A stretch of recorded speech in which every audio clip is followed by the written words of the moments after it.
వారు ఈ మాట విని హృదయంలో నొచ్చుకొని, సహోదరులారా మేమేం చేతుమని పేతురుని అడిగారంట. అంటే దేవుని వాక్యము వాళ్ళ హృదయంలో నొచ్చుకుంది. అంటే ఆ వాక్యం వాళ్ళకు గుచ్చుకుంది. ఎప్పుడైనా సరే దేవుని వాక్యాన్ని ఒక అవిశ్వాసి వింటే విశ్వాసిగా తప్పక మారతాడు. కాబట్టి దేవుని వాక్యము ఒక బుల్లెట్ లాంటిది.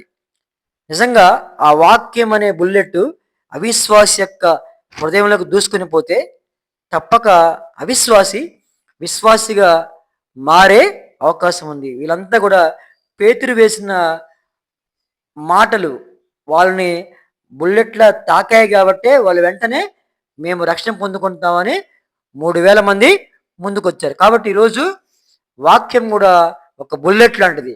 ఆ వాక్యం అనే బుల్లెట్ తప్పక అవిశ్వాసికి తగిలినప్పుడు వారిలో మారు మనసు వస్తుంది. ఆమెన్.